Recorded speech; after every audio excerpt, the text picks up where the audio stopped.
অনেক যুবক বলতো কাল থেকে নামাজ পড়বো, কাল থেকে রোজা রাখবো, কাল থেকে দাড়ি রাখবো, ওই কালটা আর আসে নাই। অনেক যুবক কাল বলতে বলতে কবরের বাসিন্দা হয়ে গিয়েছে, ঠিক কিনা বলে? हुए नामवर बेनिशा कैसे कैसे, जमी खा गई नौजुआ कैसे कैसे, जगह जी लगाने की दुनिया नहीं है, ये इबरत की जा है तमाशा नहीं है। तुझे पहले बचपन ने बरसों खिलाया, जवानी ने फिर तुझको मजनू बनाया, अजल तेरा कर देगी बिल्कुल सफाया। जगह जी लगाने की दुनिया नहीं है, ये इबरत की जा है तमाशा नहीं है। এই দুনিয়া পুরো জীবনটাই হচ্ছে আখিরাত গোছানোর জায়গা, এই দুনিয়ার জীবনটা তামাশার জায়গা নয়, ঠিক কিনা বলে? এখানে অনেক যুবক বসে আছে, একটা কথা বলে ফেলি, রাগ করো না আমার আব্বাজান, আপনারাও রাগ করবেন না। আমি যদি এখান থেকে নেমে যাই, ওয়াজ করা অবস্থায় নেমে যাই, আর আগে বলছি রাগ করবেন না, যদি আমি পকেটে হাত দিই, অনেকের পকেটে এখন এই মাহফিলে অনেকের পকেটে বিড়ির প্যাকেট বের হবে, এখনই বের হবে। আমি কি ভুল বললাম না ঠিক বললাম? বলেন বলেন বলেন। আমি যদি এখন নেমে যাই ওয়াজ মাহফিলের স্টেজ থেকে, যুবকের মোবাইল ফোনটা চেক করি, এই দেখেন আমার দিকে তাকান, এখন যদি আমি চেক করি আমি দেখতে পাবো যুবকটা মাহফিলে বসা জাস্ট 5 মিনিট আগে তার গার্লফ্রেন্ডকে মেসেজ করেছে, এখান থেকে মেসেজ করেছে। হাসতেছেন আপনারা, আমি হাসির কথা বলি নাই, আমি হাসির কথা বলি নাই। ইভেন ইভেন আর একটা ডেঞ্জারাস কথা বলছি, এখানে অনেক অডিয়েন্স আসছেন তাফসীর শোনার জন্য, ওয়াজ শোনার জন্য। এখানে অনেক শ্রোতা এমনও আছে যারা এশারের নামাজটা পড়ে নাই, আবার বাসায় গিয়ে ঘুমিয়ে যাবে, ফজরটাও তারা পড়বে না, ঠিক কিনা বলে? এবার আসেন, মৃত্যুকে আমি দুইটা ভাগ করছি। এক, the death of people those who perform the salah. দুই হচ্ছে the death of people those who do not perform the salah. এক হচ্ছে নামাজি বান্দার মরণ, আর এক হচ্ছে বেনামাজি বান্দার মরণ। নামাজি বান্দার মরণ যখন আসবে, আমার দিকে দেখবেন, মালাকুল মউতের দেহের জামার রং হবে ধবধবে সাদা, মুখে থাকবে লম্বা লম্বা চাপ দাড়ি। মালাকুল মউতের দেহের চামড়ার রং হবে সাদা ধবধবে ফর্সা। মালাকুল মউত নামাজি যুবক, নামাজি মা, নামাজি মুরব্বির সামনে দাঁড়িয়ে ডাক দিয়ে বলবে, ইয়া আইয়াতুহান নাফসুল মুতমাইন্না উখরুজি ইলা মাগফিরাতিল্লাহি ওয়া রিজওয়ানি। এই নামাজি বান্দা আসো, বের হয়ে আসো। নামাজি বান্দা ডাক দিয়ে বলবে, বের হব কোথায়, যাব কোথায়, আমার গন্তব্য কোথায়? মালাকুল মউত বলবে, ইলা মাগফিরাতিল্লাহি ওয়া রিজওয়ানি। আসো, বের হয়ে আসো, আল্লাহর জান্নাত আর ক্ষমা তোমার অপেক্ষায় বসে আছে। সুবহানাল্লাহ পড়বেন না আপনারা? আচ্ছা, পার্বতীপুরের ভাইরা দেখেন তো আমার হাতে এইটার নাম কি? এত আস্তে বললে কি বোঝা যায় এটার নাম কি? আরেকবার উত্তর দেন তো, এই টিস্যুটা কি গোল না চারকোনা? আরেকবার, গোল না চারকোনা? হাদিসে আসছে, এটা এত সুন্দর হাদিস যে হাদিস যখন আমি শুনছিলাম, আমার এটাকে ইংরেজিতে বলে গুসবাম, দেহের পশম মাঝে মাঝে দাঁড়িয়ে যায়। দেখবেন কথা প্রভাব আর রিঅ্যাকশনে মানুষের দেহের পশমগুলো অটোমেটিক্যালি মাঝে মাঝে দাঁড়িয়ে যায়। হাদিসটা হচ্ছে এইরকম, নামাজি বান্দার রুহু যখন মালাকুল মউত কবজ করবে, তার রুহুটাকে বের করে কাফাম মিন আকফানিল জান্নাহ ওয়া হানুত মিন হানুতিল জান্নাহ, নামাজি বান্দার রুহুটাকে দুনিয়ার থেকে জান্নাত পর্যন্ত নেওয়ার জন্য আল্লাহ তাআলা জান্নাত থেকে একটা লাল স্পেশাল রেশমি রুমালের কাপড় জান্নাত থেকে দুনিয়াতে পাঠিয়ে দিল। সুবহানাল্লাহ, আল্লাহু আকবার, কি সম্মান নামাজি বান্দা। এবার আসেন, বেনামাজির মৃত্যু কতটা ভয়ঙ্কর হবে। যে যুবকদের মোবাইল ফোনে পর্নোগ্রাফি আছে, যে যুবকরা এখন পর্যন্ত হারাম রিলেশনশিপে আছো, যে মুরব্বীরা এখন পর্যন্ত বিড়ির নেশা ছাড়তে পারেন নাই, আপনারা আমার এই ওয়াজ না শুনে একটা যুবক, একটা মুরব্বীর ঠ্যাং পা এখান থেকে নড়াইতে পারবেন না, ঠিক কিনা বলে? বেনামাজি বান্দার সামনে যখন মালাকুল মউত আসবে, তার এই দেহের চামড়ার রং হবে নীলাভ বর্ণের চেহারা। আমার চোখ দেখেন, এই দুইটা চোখ হবে বিশাল বড় বড় এবং লাল টকটকে চোখ। পা থাকবে জমিনে, মাথা থাকবে আকাশ বরাবর বিশাল। দেহের পোশাক হবে কালো কুৎসিত পোশাক। বেনামাজি যুবক আর মুরব্বী যখন মালাকুল মউতের ভয়ঙ্কর চেহারা দেখবে, তার পুরো 2 হাত এবং পা এরকম ভাবে থটপট ফটফট ফটফট করে কাঁপবে। মালাকুল মউত বেনামাজির রূহের দিকে চিৎকার দিয়ে বলবে, ইয়া আইয়াতুহান নাফসুল খাবিসা উখরুজি ইলা গযবিল্লাহ। এই বেনামাজি বান্দা, বের হয়ে আয়, আল্লাহর গজবের দিকে, জাহান্নামের দিকে বের হয়ে আয়। হাদিসে আসছে নামাজি বান্দার রূহ তো সহজে বের হয়ে যাবে, বেনামাজি বান্দার রূহটা সহজে বের হবে না। একবার ডান দিকে দৌড় দিবে, আরেকবার বাম দিকে দৌড় দিবে, আরেকবার পেছনের দিকে দৌড়ে দৌড়ে পালিয়ে যাবে। আমার বাম হাত সবাই দেখবেন, আমি হাদিসটাকে জাস্ট প্র্যাকটিক্যালি অভিনয় করে বুঝাচ্ছি, just to make you realise what is the pain of death. মৃত্যুর যন্ত্রণা কত বেশি, আমি জাস্ট অভিনয় করে আপনাকে বোঝাতে চাই। আমার বাম হাত দেখবেন সবাই, মালাকুল মউত তার বাম হাতটা পেছনের দিকে নেবে, জাস্ট লাইক দিস, এভাবে। আর পেছন থেকে মালাকুল মউত বেনামাজির রূহের দিকে বাম হাত দিয়ে একটু খাওয়া দিবে। যখন তার রূহটা বুকের ভেতর থেকে বাম হাত দিয়ে ছিঁড়ে বের করবে, হাদিসে আসছে একটা জীবিত ছাগলকে কেউ যদি জবেহ না করে তার গায়ের চামড়া ব্লেড দিয়ে ছিঁড়ে ফেলে, কেটে ফেলে, ওই ছাগলটার যে পরিমাণ কষ্ট হয় তার চাইতে কমসে কম 70 গুণ বেশি কষ্ট দিয়ে বেনামাজি যুবক, বেনামাজি মা, বেনামাজি মুরব্বির রূহকে তার চাইতে 70 গুণ বেশি কষ্ট দিয়ে কবজ করা হবে। বলেন সবাই নাউজুবিল্লাহ। আচ্ছা প্রিয় ভাইরা, বলেন তো, যা নামাজ পড়েন, আচ্ছা আমি ধমক দিচ্ছি না, আমি মনে করেন যে আমি আসিফ হুজুরই না, মনে করেন আমি আপনার আপন মায়ের পেটের ভাই, আপনার ভাই আমি। আচ্ছা আপনি বলেন যে নামাজ পড়ছি না হুজুর, আমার কাজ আছে। আচ্ছা হুজুর নামাজ পড়ছি না, আমার ক্লাস আছে। আচ্ছা হুজুর নামাজ পড়ছি না, আমার একটা অ্যাপয়েন্টমেন্ট আছে, খুবই দরকারি অ্যাপয়েন্টমেন্ট।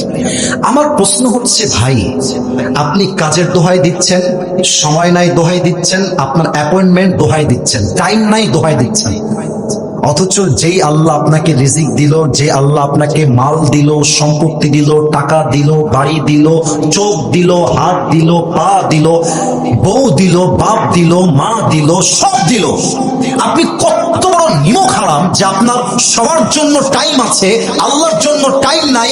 এর মানে আপনার মতো বড় নিমক হারাম আর কেউ হতে পারে না, ঠিক না বলে?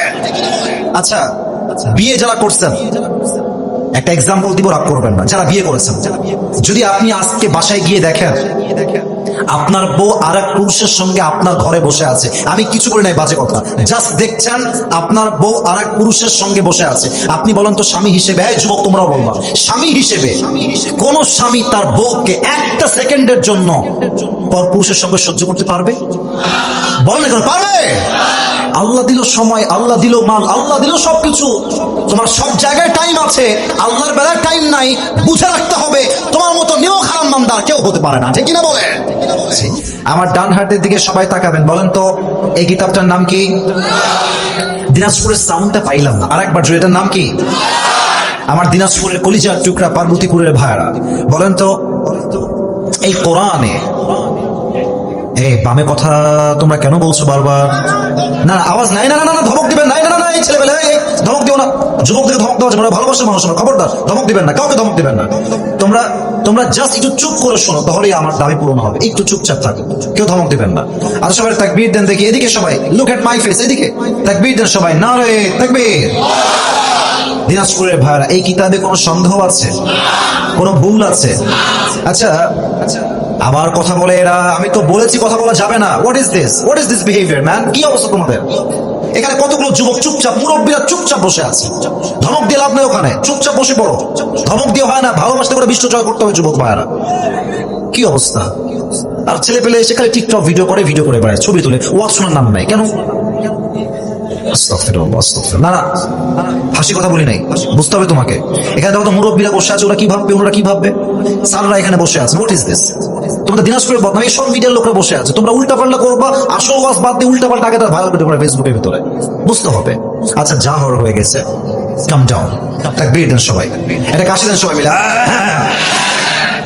এবার তাকবীর দেন সবাই। আচ্ছা না বসলে নাই, আর বসলে বসে পড়ো, কিন্তু কেউ ধমক দিবেন না, তাকবীর দেন সবাই মিলে, নারে তাকবীর। আমার দিনাজপুরের ভাইরা, বলেন তো আমাদের সকলের প্রথম পরিচয়, আমরা কি হিন্দু না মুসলমান? আমরা কি খ্রিস্টান না মুসলমান? আমরা কি বৌদ্ধ না মুসলমান? আচ্ছা বলেন তো আমাদের সকলের বাসা দুনিয়াতে আসার পূর্বে জাহান্নামে ছিল না জান্নাতে ছিল? এই যে ভয় পাচ্ছেন, ভয়ের কোনো কারণ নাই, আপনার আমার ভালোবাসার মানুষ। বলেন সবাই মুসলমানদের আসল বাসা জাহান্নামে ছিল না জান্নাতে ছিল? জান্নাতে ছিল। আচ্ছা বলেন তো, প্রথম নবী, প্রথম পুরুষ যিনি ছিলেন, আমাদের আদি পিতা নাম কি বলেন তো সবাই? আদম আলাইহিস সালাতু ওয়াস সালাম। আপনারা সবাই জানেন যে তিনি একটা ভুল করার জন্য, একটা নিষিদ্ধ গাছ থেকে ফল খাওয়ার জন্য আল্লাহ তাকে দুনিয়াতে পাঠিয়েছিলেন।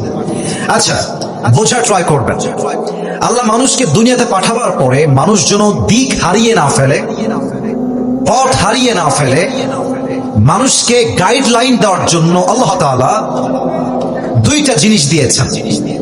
আমি সবার থেকে আওয়াজ করে উত্তর চাই, বলেন সবাই কয়টা জিনিস দিয়েছেন? আচ্ছা আজকের মাহফিলটা ঐতিহাসিক মাহফিল হয়ে থাক, পুরো বাংলাদেশের মানুষ আজকের ওয়াজটা দেখুক, হেদায়েত পাক, এটা আমরা সবাই চাই কি চাই না? বিশ্বাস করেন আপনাদের পরিবেশ জাস্ট চমৎকার পরিবেশ, সাউন্ড সিস্টেম ভালো, মানুষগুলো চাতক পাখির মতো বসে আছে। আমার মনে হয় যদি এরকম শেষ পর্যন্তই থাকে, আজকের মাহফিল পুরো বাংলাদেশে ঐতিহাসিক মাহফিল হয়ে থেকে যাবে, ঠিক না বলেন? প্লিজ আমার কথা ছাড়া বাড়তি কোনো সাউন্ড কেউ করবেন না। আল্লাহ তাআলা মানুষকে দুইটা জিনিস দিয়েছেন just to guide them in the world, দিক নির্দেশনা দেওয়ার জন্য। এক হচ্ছে নবী, দুই হচ্ছে কিতাব। এখন আপনারা আমার সঙ্গে বলবেন, এক নাম্বার নবী, এক নাম্বার, একটু আস্তে আওয়াজ পেলাম, এক নাম্বার, দুই নাম্বার কিতাব, দুই নাম্বার। বলেন তো দিনাজপুরের ভাইরা, আসমানি কিতাব মোট কয়টা? আরে ভয় কেন, বলেন সবাই কয়টা? আচ্ছা প্রতিটা কিতাবই চেঞ্জ হয়ে গিয়েছে, প্রভিশন চেঞ্জ, হরুফ চেঞ্জ, মিনিং চেঞ্জ, বিকৃতি ঘটেছে। এমন কোন কিতাব নাই যে কিতাবে বিকৃতি ঘটে নাই, এক্সেপ্ট একটা কিতাব, যে কিতাবে from beginning to the last আর যদি একটা জবর জেরের পরিবর্তন হয় নাই, সেই কিতাবটার নাম। আচ্ছা এই কোরআনে আল্লাহ কি বলছে বোঝা ট্রাই করবেন। 4 নাম্বার পড়া, 2 নাম্বার পৃষ্ঠা, সূরাতু আলে ইমরানের 103 নম্বর আয়াত। ওয়াতাসিমু বিহাবলিল্লাহি জামিআন ওয়া লা তাফাররাকু। আল্লাহ বলছে বান্দা শোনো, এটা যদিও বা দেখতে একটা কাগজের কিতাব, তবে এটা জাস্ট কাগজের কিতাব নয়। আল্লাহ বলছেন এটা হলো আমার পক্ষ থেকে একটা রশি। লেট মি রিপিট এগেন, আমি আবার বলছি, এটা হচ্ছে কাগজের কিতাব। আমি কি ভুল বললাম না ঠিক বললাম? কিন্তু আল্লাহ বলছেন এটা জাস্ট কিতাব নয়, এটা একটা রশি। আল্লাহ রশি কেন বললেন, এই ব্যাখ্যাটা দিয়ে আমি আমার যে আয়াত তেলাওয়াত করেছি সে আয়াতে ফিরে যেতে চাই। প্রিয় ভাইরা, এখন তো পানি বের করার জন্য ট্যাপ আছে, টিউবওয়েল আছে। আমার মুরব্বী যারা এসেছেন তারা আমার এই পয়েন্টটা খুব ভালো করে বুঝবেন। আগে তো আমাদের ট্যাপ ছিল না, টিউবওয়েল ছিল না, আগে ছিল কি? কুয়া। মাশাআল্লাহ, আগে ছিল কি? কুয়া। আচ্ছা বলেন তো এবার দেখি আপনারা পারেন কিনা। আমি 1 নাম্বারটা বলবো, সেকেন্ডটা আপনারা বলবেন, আমি বলতে যাব না। কুয়ার থেকে পানি তুলতে দুইটা জিনিস লাগে, এক হচ্ছে বালতি, 2 নাম্বার রাইট আনসার। আরেকবার, 1 নাম্বার বালতি, 2 নাম্বার রশি। আচ্ছা বোঝা ট্রাই করে, আল্লাহ বললেন এটা রশি, কেন বললেন এটাই বোঝাচ্ছি। আচ্ছা আমি দিনাজপুরে ওয়াজ করতে আসছি 1990 সাল। কত সাল? 1990 সাল। তো ওয়াজ করতে এসে কুয়ার থেকে পানি তুলতে যাব, বাট সাডেনলি পাটা পিছলে আমি কুয়ার ভেতরে পড়ে গিয়েছি। এবার আপনি আমাকে তোলার জন্য খাম্বা আনবেন, বাঁশ আনবেন না রশি আনবেন? আসতে বললেন কেন? খাম্বা, বাঁশ না রশি? রশি শুধু আনলেই হবে না, এই রশির মধ্যে 2টা শর্ত লাগবে। এক, রশি হওয়া লাগবে শক্ত পাটের রশি, পচা পাটের রশি হলে চলবে না। কেন চলবে না? কারণ যদি পচা পাটের রশি হয় আর আমি ধরে টান দেই, দড়ি যাবে ছিঁড়ে, আমার দাঁত নাক সব ভেঙে যাবে, ঠিক কিনা বলেন? 2 নাম্বার শর্ত, রশির উপরে যে ধরবেন আমাকে টানার জন্য তার হাত হওয়া লাগবে মজবুত তথা শক্তিশালী। কারণ কি, যদি হাতটা শক্তিশালী না হয়ে শিথিল হয়ে যায়, আমি টান দিব আর তার হাত শিথিল হলে শেষ, উল্টে পড়ে যাব। এবার আসুন, আমাদের আসল বাসা ছিল জান্নাতে, এসেছি দুনিয়ায়। এই পুরো দুনিয়াটা হচ্ছে, this world is just like a big tunnel. এই পুরো দুনিয়াটাই হচ্ছে একটা বিশাল বড় কুয়ার মতো। আল্লাহ বলছে বান্দা, এই দুনিয়াটা তোমার আসল ঠিকানা নয়, তোমার আসল ঠিকানা হচ্ছে জান্নাতে। সেই জান্নাত থেকে তুমি কুয়ায় পড়ে গেছো, আর এই কুয়ার থেকে তোলার জন্য আমি আল্লাহ একটা রশি ফেললাম, রশির নাম আল কোরআন। এবার উত্তর দিবেন, এই রশির মতো শক্তিশালী রশি আল্লাহর আকাশের নিচে জমিনের উপরে সেকেন্ড আর কোনো কিছু কি হতে পারে? এত আস্তে বললেন কেন? পারে। আর এই রশির মূল গোড়ায় আছে স্বয়ং আল্লাহ তাআলার কুদরতি হাত। এবার বলেন আল্লাহর হাতের মতো শক্তিশালী হাত কোন নেতার হতে পারে, কোন মন্ত্রী হতে পারে? আল্লাহ বলছে, বান্দা আমার হাত এই রশির ভেতরে আছে, এই রশিকে শক্ত করে ধরো। কে বিএনপি, কে জামাত, কে আহলে হাদিস, কে চরমনায়, কে আওয়ামী লীগ, কে শর্ষিনা, কে কওমিয়া, কে আলিয়া, কে মাযহাবি, কে লামাযহাবি, কে হানাফি, কে শাফিঈ, কে মালিকি, কে হাম্বলি, দেখতে যেও না। তোমার প্রথম পরিচয় আহলে হাদিস নয়, প্রথম পরিচয় জামাত ইসলাম নয়, প্রথম পরিচয় কওমিয়া নয়, প্রথম পরিচয় বিএনপি নয়, তোমার প্রথম পরিচয় তুমি মুসলমান ঘরের সন্তান। দলাদলি বাদ দিয়ে শক্ত করে রশিটা ধরো। লাভ কি হবে? ওই যে জান্নাত থেকে হারিয়ে গিয়েছিলেন, আমি আল্লাহ একটা টান দিব, সবাইকে ধরে একটা টান দিয়ে আবার সেই জান্নাতের ঠিকানায় পৌঁছায় দিব। সুবহানাল্লাহ পড়বেন না আপনারা? এটা হচ্ছে সেই কোরআন, যে কোরআন থেকে আলোচনা শোনার জন্য আমরা সবাই বসেছি। আর কোনো কথা নেই, আলোচনায় ঢুকে যেতে চাই। আপনাদের বাসায় বউ আছে, বিবাহিত কারা কারা একটু হাত তোলেন তো দেখি, বিবাহিতরা।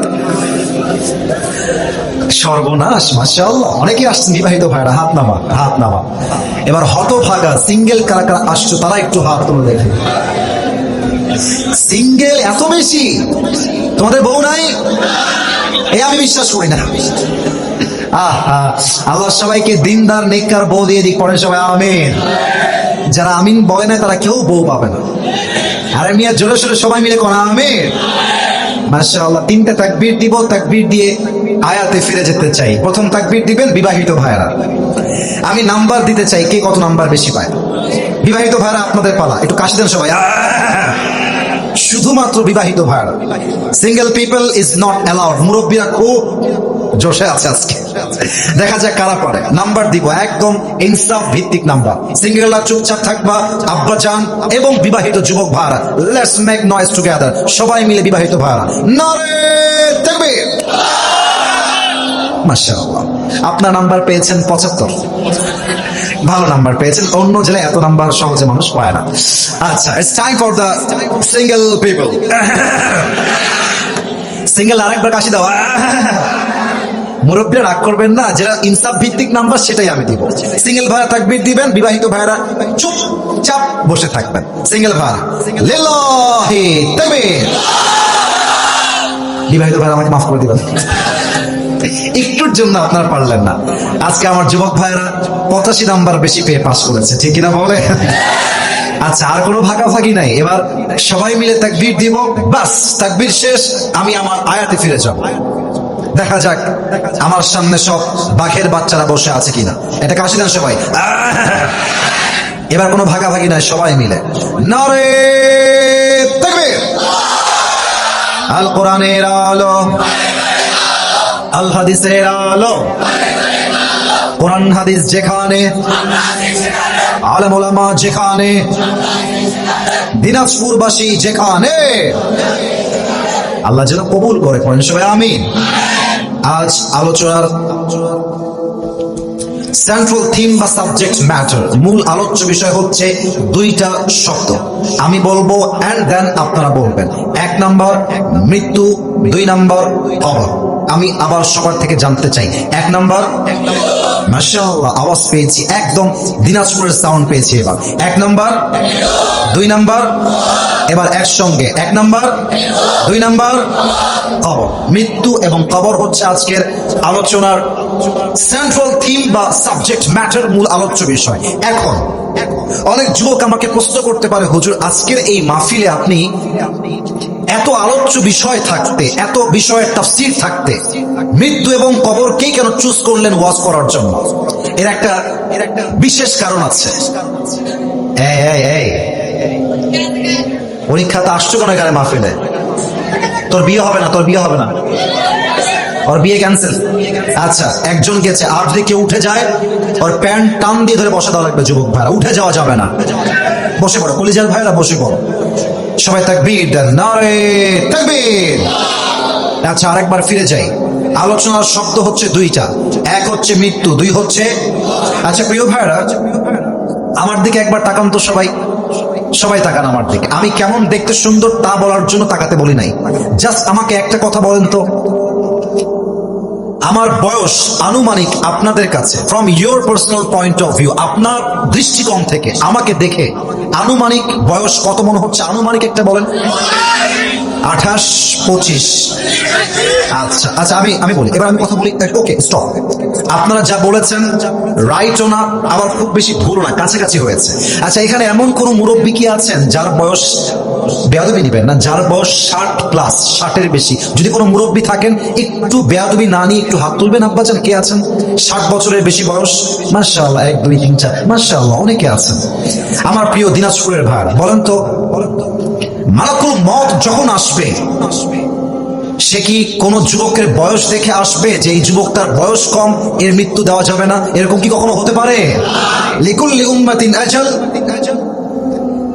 ইযা জাআ আজালুহুম ফালা ইস্তাখিরুনা সাআতাও ওয়ালা ইস্তাকদিমুন। আল্লাহ বলছে, বান্দা শোনো শোনো, প্রত্যেকটা উম্মতের জন্য নির্দিষ্ট সময়সীমা বেঁধে দিয়েছে একজন। বলেন সবাই, তিনি কে? এটা এই ছেলে, এই ভলান্টিয়ার্স, এই ছেলে, তোমার কথা বলতে কে বলছে? ইঙ্গিতে বলবা যে ভাই এভাবে হাত দিয়ে বসেন। একটা সুন্দর ওয়াচ করবো, বারবার ডিস্টার্ব করছো তোমরা, তোমাদেরই বদনাম হবে, আমার কিচ্ছু হবে না। বোঝো না কেন তোমরা আমার কথাটা? কলিজার ভাই আমার, please volunteers, whoever, doesn't matter, যা বলবেন ইঙ্গিতে ইশারায়। আমি যদি বারবার এখান থেকে একবার সাউন্ড পাই, খবরদার। আমি কোন ধমক দেওয়ার, ওয়াল্লাহি আমার অন্তরে কোনো অহংকার নাই, ওয়াল্লাহি আল্লাহ কসম, আমি তোমার পায়ে হাত রেখে বললাম চুপ থাকো। আমাকে নিয়ে আসছো, আমাকে ওয়াজটা করতে দাও, দেখো আমি কি বলি, দেখো আমি কি বলি। লিকুল্লি উম্মাতিন আজাল, ইযা জাআ আজালুহুম ফালা ইস্তাখিরুনা সাআতাও ওয়ালা ইস্তাকদিমুন। The death will come on time, it will never late. যার মৃত্যু যখন লেখা আছে সেই সময়ে মালাকুল মউতকে পাঠিয়ে দিবে একজন। বলেন সবাই, তিনি কে? আচ্ছা, একটা কথা বলে ফেলি। 5 আগস্টের পূর্বে আমরা তাফসীর মাহফিলে মাইকটা সামনে রেখে হক কথা বলতে পারতাম না। দ্যাট ইজ দ্য ট্রুথ, এটা সত্য কথা। ইভেন আপনারা জানেন কিনা, দেখেছেন কিনা, I don't know that, but the reality is, যখনই কোনো বক্তা মাইকটা সামনে রেখে কথা বলতো, অনেক পার্টি নেতা এসে, তো যদি কোনো বাপের বেটা থাকেন আজকে আমাকে বাধা দিবেন, আসেন এখানে, আসেন। আপনার পিঠের চামড়া যুবকরা একটাও বাকি রাখবে না, ওইসবের দিন শেষ। আচ্ছা, যেটা বলতে চাই এটা আয়াত থেকে হাইলাইট করবো, কোরআন থেকে। আমাদের দেশে 5 আগস্টের পর একজন প্রধান উপদেষ্টা এসেছেন, নাম কি বলতে পারবেন? ডক্টর ইউনূস সাহেব। আচ্ছা, আমি যেটা বলতে চাই, that is the example and nothing else. এটা জাস্ট একটা উদাহরণ। ওনার হাতে এখন সেনাবাহিনীর ক্ষমতা আছে, পুলিশের ক্ষমতা আছে, র্যাবের ক্ষমতা আছে, জনগণের ক্ষমতা আছে, ছাত্রদের ক্ষমতা আছে, সব ক্ষমতা ওনার হাতে এই মুহূর্তে আছে না নাই? এখন তো আছে, এখন তো আছে। আচ্ছা, এখন উনি আগামীকাল একটা অ্যানাউন্সমেন্ট দিলেন যে since I am the current president of Bangladesh, যেহেতু এই মুহূর্তে আমি হলাম প্রধান, অতএব আমি একটা বিশাল লম্বা এরিয়া জুড়ে এক বিশাল বড় গ্লাস দিয়ে তৈরি বিশাল বড় একটা ডুপ্লেক্স ফ্ল্যাট বানাবো, এবং এই ফ্ল্যাটের চতুর্পাশে একটা লোহা দিয়ে বাউন্ডারি দিব, এবং প্রত্যেকটা গেটে থাকবে সিসিটিভি ক্যামেরা, প্রত্যেকটা দরজার সামনে র্যাব, বিডিআর, আর্মি, সোলজার, সেনাবাহিনী, always they will be active there, সবাই থাকবে। এবং আমার ডুপ্লেক্স ফ্ল্যাটের উপর দিয়ে অলওয়েজ হেলিকপ্টার অবজার্ভ করবে, is anyone coming or not, is anyone attacking or not, কেউ আক্রমণ করছে কিনা, always they will observe this matter, যাতে করে কেউ আমাকে আক্রমণ করতে না পারে। এবং পরিশেষে আমি এমন ভাবে প্রোটোকল দিব যেন মালাকুল মউত আমাকে ধরতে না পারে। যতই লুকার, যতই প্রোটোকল দিক, মালাকুল মউতের হাত থেকে পালানো কখনো কি সম্ভব হতে পারে? 28 নম্বর পারা, সূরাতুল জুমআহ, আল্লাহ তাআলা বলছেন, কুল ইন্নাল মাউতাল্লাযী তাফিররুনা মিনহু ফাইন্নাহু মুলাকীকুম। ও নবী, আপনি বলে দেন আপনার উম্মত কি মৃত্যুর থেকে পলায়ন করতে চায়? না না, যেখানেই পালিয়ে যাক না কেন মালাকুল মউতকে দিয়ে পাকড়াও করবে একজন। বলেন সবাই, তিনি কে? আমার ছোট্ট একটা, আমার লাইফের রিসেন্টলি ঘটে যাওয়া একটা কথা মনে পড়ে গেছে, বলবো নাকি বলবো না? না থাক, আপনার রাগ করবেন মনে, বাদ দে। আরে থাক না, বাদ দে, আপনার শুনবেন সবাই। আচ্ছা, আমার সেই দিন প্রোগ্রাম ছিল সিলেটে, নাম শুনছেন আপনারা সবাই? সিলেট আমাদের বাংলাদেশের একটা ধনী শহর বললেই চলে। সিলেটে প্রোগ্রাম আমার, আর আগামীকাল প্রোগ্রাম হচ্ছে রাজশাহীর বগুড়ায়। তো আমি যখন সিলেটের ফ্লাইটে উঠলাম, আমার ফার্স্ট ফ্লাইট ছিল from Sylhet to Dhaka and the second flight was from Dhaka to Rajshahi. প্রথম ফ্লাইট ছিল আমার ঠিক জোহরের নামাজের কিছুক্ষণ পরে। যারা আপনারা ফ্লাইটে চড়েছেন, বিমানে চড়েছেন, তারা জানেন প্রথমেই গিয়ে বোর্ডিং পাস নেওয়া লাগে। বোর্ডিং পাস নেওয়ার পরে অপেক্ষা করতে হয়, বিমানটা আসলে তারপরে উঠতে হয়। এবং যারা আপনারা হজ করেছেন, ওমরাহ করেছেন, কিংবা যারা ফ্লাইটে এর আগেও ভ্রমণ করেছেন, তারা দেখবেন জাস্ট ফ্লাইটে আপনি উঠবেন, বিমানের সিটে আপনি বসবেন, সবাই যখন বসে যাবে, জাস্ট প্লেনটা টেক অফ করার পূর্বে, অর্থাৎ বিমানটা যখন উড়বে আকাশে, তার পূর্বেই দেখবেন সামনে এয়ার হোস্টেস বসে একটা অ্যানাউন্সমেন্ট দেয়। কেমন অ্যানাউন্সমেন্ট দেয়? তারা বলে, বিসমিল্লাহির রহমানির রহিম, আল্লাহু আকবার, আল্লাহু আকবার, আল্লাহু আকবার, সুবহানাল্লাযী সাখখারানা হাযা ওয়া মা কুন্না লাহু মুকরিনিন ওয়া ইন্না ইলা রাব্বিনা লামুনকালিবুন। আল্লাহ মহান, আল্লাহ মহান, আল্লাহ মহান, অতীব পবিত্র মহান আল্লাহ তাআলা, যিনি এটাকে আমাদের নিয়ন্ত্রণাধীন করে দিয়েছেন, অন্যথায় একে আমরা বশীভূত করতে পারতাম না। নিশ্চয়ই আমরা আমাদের প্রতিপালকের প্রতি প্রত্যাবর্তন করব। ভদ্র মহিলা মহোদয়গণ, আসসালামু আলাইকুম। ক্যাপ্টেন আসিফ এবং তার কেবিন ক্রুর পক্ষ থেকে ফ্লাইট ইনচার্জ আব্দুল আলী। 30 মিনিটের ভেতরে আমরা সিলেট থেকে ঢাকায় পৌঁছাবো বলে আশা করছি ইনশাআল্লাহ। আপনাদের ব্যক্তিগত নিরাপত্তার জন্য সিট বেল্ট বেঁধে নিন, সিটের হাতল নামায় রাখুন, সিটের পেছন দিকটা সোজা রাখুন, সামনে ট্রে টেবিলটি বন্ধ রাখুন। এই ফ্লাইটে ধূমপান সব সময়ের জন্য নিষিদ্ধ। ইনশাআল্লাহ অল্প কিছুক্ষণের মধ্যে আমরা আমাদের যাত্রা শুরু করব। আশা রাখছি আমাদের সঙ্গে আমাদের এই যাত্রা আনন্দময় এবং নিরাপদ হবে। ধন্যবাদ। এই অ্যানাউন্সমেন্টটা দেওয়ার পরেই ফ্লাইটটা উড়ে যায় আকাশে। কিন্তু অবাক করা বিষয় হচ্ছে, সেই দিন যখন আকাশে ফ্লাইটটা উড়লো, আমি দেখলাম আকাশটা প্রচন্ড মেঘ, বৃষ্টি এবং ঝড়ো হাওয়া বইছে, ঝড় ঝড় ভাব। But flight was very normal, খুব সুন্দর চলছিল ফ্লাইটটা। হঠাৎ করে আমি দেখলাম বাতাসের ঝড়ে একটা ঝাঁকুনি মারছে ফ্লাইট। এই ঝাঁকুনি ছিল ডান দিক থেকে বাম দিকে, as much as I can remember, আমার মনে পড়ে। তো আমি দেখলাম যে সবাই কেঁপে উঠলো, আমিও কেঁপে উঠলাম, কিন্তু সবাই খুব নর্মাল, কাম ডাউন, কারণ জাস্ট একবার শেকিং করেছে, সেকেন্ড টাইম আর হয় নাই। জাস্ট ফ্লাইটটা আরেকটু পরে it started to shaking again and again, বারবার, একবার বামে যায়, একবার ডানে, একবার এদিকে ঝাঁকুনি মারে, আরেকবার এদিকে ঝাঁকুনি মারে। বাস যেই না ঝাঁকুনির খেলা শুরু হয়ে গেছে, সবাই পড়তেছে লা ইলাহা ইল্লাল্লাহ মুহাম্মাদুর রাসূলুল্লাহ। আবার কিছু মহিলাকে দেখলাম, এত নির্লজ্জ মহিলা, ওই মুহূর্তে তওবা করা বাদ দিয়ে, কালেমা পড়া বাদ দিয়ে ভিডিও করতেছে, টিকটক ভিডিও করতেছে। আসলে মানুষের অবস্থা এমন হয়ে গেছে, মানুষ না পারে কবরে লাশ রাখার সময় ভিডিও করে যুবক ভাইরা, ঠিক কিনা বলে?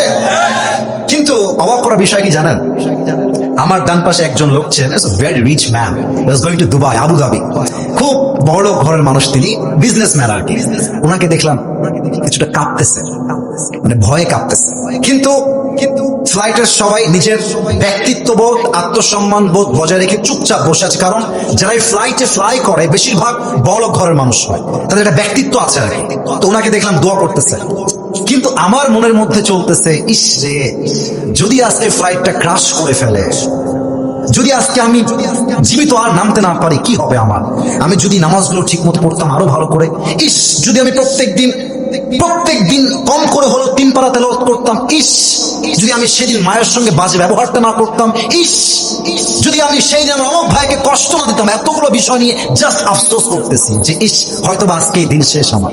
কিন্তু আল্লাহর কি রহমত, একটু পরেই আকাশ স্বাভাবিক হয়ে গেল, ঘোষণা আসলো যে আমরা we are going to land in Dhaka international airport, আমরা এখনই ল্যান্ড করব, সময় খুব বেশি একটা বাকি নাই। বাস ওই সময় আমার স্বস্তি অন্তরে ফিরে আসলো। বাট আমি ভাবলাম সে আয়াতের কথা, যে আল্লাহ তাআলা বলেছেন, লিকুল্লি উম্মাতিন আজাল, ইযা জাআ আজালুহুম ফালা ইস্তাখিরুনা সাআ ওয়া লা ইস্তাকদিমুন।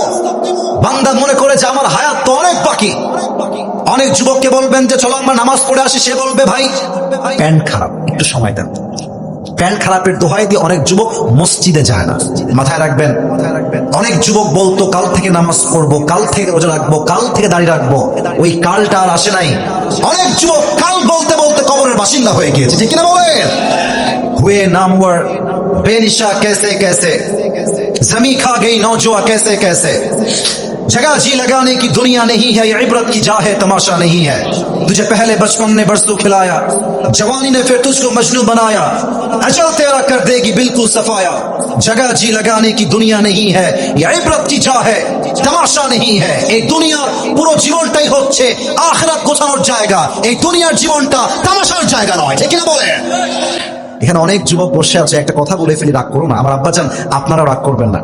আমি যদি এখান থেকে নেমে যাই, ওয়াজ করা অবস্থায় নেমে যাই, আর আগে বলছি রাগ করবেন না, যদি আমি পকেটে হাত দিই, অনেকের পকেটে এখন এই মাহফিলে অনেকের পকেটে বিড়ির প্যাকেট বের হবে, এখনই বের হবে। আমি কি ভুল বললাম না ঠিক বললাম? বলেন বলেন বলেন। আমি যদি এখন নেমে যাই ওয়াজ মাহফিলের স্টেজ থেকে, যুবকের মোবাইল ফোনটা চেক করি, এই দেখেন আমার দিকে তাকান, এখন যদি আমি চেক করি আমি দেখতে পাবো যুবকটা মাহফিলে বসা জাস্ট 5 মিনিট আগে তার গার্লফ্রেন্ডকে মেসেজ করেছে, এখান থেকে মেসেজ করেছে। হাসতেছেন আপনারা, আমি হাসির কথা বলি নাই, আমি হাসির কথা বলি নাই। ইভেন ইভেন আর একটা ডেঞ্জারাস কথা বলছি, এখানে অনেক অডিয়েন্স আসছেন তাফসীর শোনার জন্য, ওয়াজ শোনার জন্য। এখানে অনেক শ্রোতা এমনও আছে যারা এশারের নামাজটা পড়ে নাই, আবার বাসায় গিয়ে ঘুমিয়ে যাবে, ফজরটাও তারা পড়বে না, ঠিক কিনা বলে? এবার আসেন, মৃত্যুকে আমি দুইটা ভাগ করছি। এক, the death of people those who perform the salah, দুই হচ্ছে the death of people those who do not perform the salah। এক হচ্ছে নামাজি বান্দার মরণ, আর হচ্ছে বেনামাজি বান্দার মরণ। নামাজি বান্দার মরণ যখন আসবে, আমার দিকে দেখবেন, মালাকুল মউতের দেহের জামার রং হবে ধবধবে সাদা, মুখে থাকবে লম্বা লম্বা চাপ দাড়ি। মালাকুল মউতের দেহের চামড়ার রং হবে সাদা ধবধবে ফর্সা। মালাকুল মউত নামাজি যুবক, নামাজি মা, নামাজি মুরব্বির সামনে দাঁড়িয়ে ডাক দিয়ে বলবে, ইয়া আইয়াতুহান নাফসুল মুতমাইন্না উখরুজি ইলা মাগফিরাতিল্লাহি ওয়া রিজওয়ানি। এই নামাজি বান্দা আসো, বের হয়ে আসো। নামাজি বান্দা ডাক দিয়ে বলবে, বের হব কোথায়, যাব কোথায়, আমার গন্তব্য কোথায়? মালাকুল মউত বলবে, ইলা মাগফিরাতিল্লাহি ওয়া রিজওয়ানি। আসো, বের হয়ে আসো, আল্লাহর জান্নাত আর ক্ষমা তোমার অপেক্ষায় বসে আছে। সুবহানাল্লাহ পড়বেন না আপনারা? আচ্ছা, পার্বতীপুরের ভাইরা দেখেন তো আমার হাতে এইটার নাম কি? এত আস্তে বললে কি বোঝা যায়? এটার নাম কি? আরেকবার উত্তর দেন তো, এই টিস্যুটা কি গোল না চারকোনা? আরেকবার, গোল না চারকোনা? হাদিসে আসছে, এটা এত সুন্দর হাদিস যে হাদিস যখন আমি শুনছিলাম, আমার এটাকে ইংরেজিতে বলে গুসবাম, দেহের পশম মাঝে মাঝে দাঁড়িয়ে যায়। দেখবেন কথার প্রভাব আর রিয়াকশনে মানুষের দেহের পশমগুলো অটোমেটিক্যালি মাঝে মাঝে দাঁড়িয়ে যায়। হাদিসটা হচ্ছে এইরকম, নামাজি বান্দার রূহ যখন মালাকুল মউত কবজ করবে, তার রূহটাকে বের করে কাফাম মিন আকফারিল জান্নাহ ওয়া হানুত মিন হানুতিল জান্নাহ, নামাজি বান্দার রূহটাকে দুনিয়ার থেকে জান্নাত পর্যন্ত নেওয়ার জন্য আল্লাহ তাআলা জান্নাত থেকে একটা লাল স্পেশাল রেশমি রুমালের কাপড় জান্নাত থেকে দুনিয়াতে পাঠিয়ে দিবে। সুবহানাল্লাহ, আল্লাহু আকবার, কি সম্মান নামাজি বান্দার। এবার আসেন, বেনামাজির মৃত্যু কতটা ভয়ঙ্কর হবে। যে যুবকদের মোবাইল ফোনে পর্নোগ্রাফি আছে, যে যুবকরা এখন পর্যন্ত হারাম রিলেশনশিপে আছো, যে মুরব্বীরা এখন পর্যন্ত বিড়ির নেশা ছাড়তে পারেন নাই, আপনারা আমার এই ওয়াজ না শুনে একটা যুবক, একটা মুরব্বী ঠ্যাং পা এখান থেকে নড়াইতে পারবেন না, ঠিক কিনা বলেন? বেনামাজি বান্দার সামনে যখন মালাকুল মউত আসবে, তার এই দেহের চামড়ার রং হবে নীলাভ বর্ণের চেহারা। আমার চোখ দেখেন, এই দুইটা চোখ হবে বিশাল বড় বড় এবং লাল টকটকে চোখ। পা থাকবে জমিনে, মাথা থাকবে আকাশ বরাবর বিশাল। দেহের পোশাক হবে কালো কুৎসিত পোশাক। বেনামাজি যুবক আর মুরব্বী যখন মালাকুল মউতের ভয়ঙ্কর চেহারা দেখবে, তার পুরো 2 হাত এবং পা এরকম ভাবে থরথর থরথর থরথর করে কাঁপবে। মালাকুল মউত বেনামাজির রূহের দিকে চিৎকার দিয়ে বলবে, ইয়া আইয়াতুহান নাফসুল খাবিসা উখরুজি ইলা গাযাবিল্লাহ। এই বেনামাজি বান্দা, বের হয়ে আয়, আল্লাহর গজবের দিকে, জাহান্নামের দিকে বের হয়ে আয়। হাদিসে আসছে, নামাজি বান্দার রূহ তো সহজে বের হয়ে যাবে, বেনামাজি বান্দার রূহটা সহজে বের হবে না। একবার ডান দিকে দৌড় দিবে, আরেকবার বাম দিকে দৌড় দিবে, আরেকবার পেছনের দিকে দৌড়ে দৌড়ে পালিয়ে যাবে। আমার বাম হাত সবাই দেখবেন। আমি হাদিসটাকে জাস্ট প্র্যাকটিক্যালি অভিনয় করে বুঝাচ্ছি, just to make you realise what is the pain of death. মৃত্যুর যন্ত্রণা কত বেশি আমি জাস্ট অভিনয় করে আপনাকে বোঝাতে চাই। আমার বাম হাত দেখবেন সবাই। মালাকুল মউত তার বাম হাতটা পেছনের দিকে নেবে, জাস্ট লাইক দিস, এভাবে। আর পেছন থেকে মালাকুল মউত বেনামাজির রূহের দিকে বাম হাত দিয়ে একটা ধাওয়া দেবে।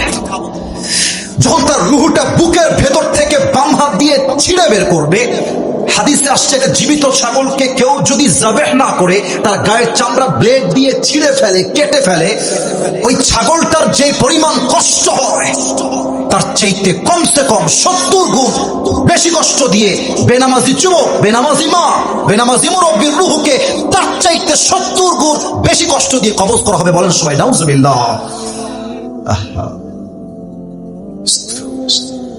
আচ্ছা প্রিয় ভাইরা, বলেন তো, যা নামাজ পড়ে না, আচ্ছা আমি ধমক দিচ্ছি না, আমি মনে করেন যে আমি আসিফ হুজুরই না, মনে করেন আমি আপনার আপন মায়ের পেটের ভাই, আপনার ভাই আমি। আচ্ছা আপনি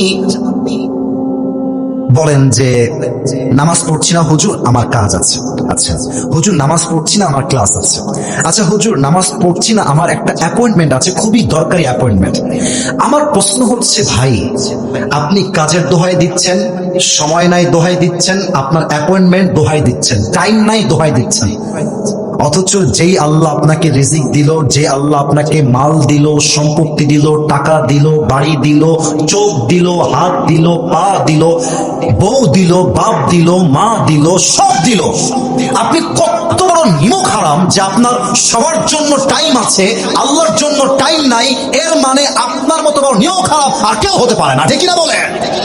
আচ্ছা বিয়ে যারা করছেন, একটা এক্সাম্পল দিব, রাগ করবেন না, যারা বিয়ে করেছেন, যদি আপনি আজকে বাসায় গিয়ে দেখেন আপনার বউ আর এক পুরুষের সঙ্গে আপনার ঘরে বসে আছে, আমি কিছু বলি নাই, বাজে কথা, জাস্ট দেখছেন আপনার বউ আর এক পুরুষের সঙ্গে বসে আছে, আপনি বলেন তো স্বামী হিসেবে, হ্যাঁ যুবক তোমরাও বলবা, স্বামী হিসেবে কোন স্বামী তার বউকে একটা সেকেন্ডের জন্য পর পুরুষের সঙ্গে সহ্য করতে পারবে? বলেন এখন পারবে? আল্লাহ দিল সময়, আল্লাহ দিল মাল, আল্লাহ দিল সবকিছু, তোমার সব জায়গায় টাইম আছে, আল্লাহর বেলায় টাইম নাই। বুঝে রাখতে হবে তোমার মতো নিমক হারাম বান্দার কেউ হতে পারে না, ঠিক কিনা বলে? রূহ যখন কবজ হয়ে যাবে, বাস কবরের জীবনটা এখান থেকে শুরু হবে। তবে একটা প্রশ্ন করব সবাইকে এখন, যার উত্তর 90% মানুষ ভুল দিতে পারে, 90% মানুষ। আশা রাখবো আপনারা ভুল না, আপনারা সঠিক জবাব দেবেন, আশা রাখবো এটা। আমার দিনাজপুরের ভাইয়ের, আমি বাধাবার জন্য বলছি না, জাস্ট বোঝানোর জন্য বলছি। বলেন তো কবরে মোট প্রশ্ন হবে কয়টা? 4টা কে বলেছে? ভাইজান ইউর রাইট। কি নাম আপনার ভাইজান? হাবিবুর রহমান, মাশাআল্লাহ। সে আমাকে সঠিক জবাব দিয়েছে। কবরের মোট প্রশ্ন 3টা নয়, কবরের মোট প্রশ্ন হচ্ছে কয়টা? আচ্ছা আমি প্রশ্ন করছি, আপনারা সবাই আমাকে উত্তর দিবেন। প্রথম প্রশ্ন, মর রব্বুক, আমাদের সকলের রব একজন, তিনি কে? এত আস্তে আমি শুনতে চাইনি, এত আস্তে না, জবান খুলে দিল থেকে, মর রব্বুক, আমাদের সকলের রব একজন, তিনি কে? আল্লাহ আমার রব। বলেন না, আল্লাহ আমার রব। দমে দমে তনু মনে তারি অনুভব, তোমার দুনিয়াতে আমি যেদিকে তাকাই, অথই নিয়ামতে ডুবে আছি সবাই। পাখ পাখালির কণ্ঠে শুনি তাসবিহ করো রব, তাসবিহ করো রব, আল্লাহ আমার রব, এই রবই আমার সব। বলেন সবাই রব কে? আচ্ছা দিনাজপুরের ভাই আমার দিকে তাকায় বলেন তো, এইটা আমার মুখে কি? অনেক যুবক ভাই মুরব্বী, প্লিজ উত্তর করতে হবে লাউডলি, এটার নাম কি? আপনারা কেউ পাম দিবেন না, যা মনে আছে তাই বলবেন।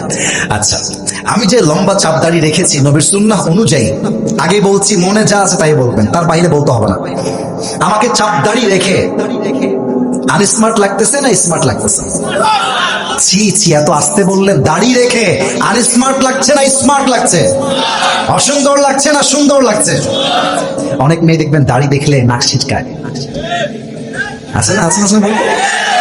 বলে যে দাড়িওয়ালা বিয়ে করবা, বিয়ে করতে চায় না। তা আমি মাঝে মাঝে প্রাউডলি বলি, দাড়ি আমি রেখেছি নবীর সুন্নাহের ভালোবাসায়। আরে যেই মেয়ে আমাকে দাড়ির জন্য বিয়ে করতে চায় না, সে আমার বাড়ির বউ হওয়ার যোগ্যতাই তো রাখে না। আচ্ছা আর একটা কথা, যদি তোমাকে কোনো তাদের যে হিকমত, জ্ঞান, প্রজ্ঞা, তুমি দেখিলে অবাক হয়ে যাওয়া যে জ্ঞান কাকে বলে, কিন্তু পার্থক্য কোথায়? আমি মিডিয়ার সামনে এসেছি, ওনারা মিডিয়ার সামনে আসেন নাই।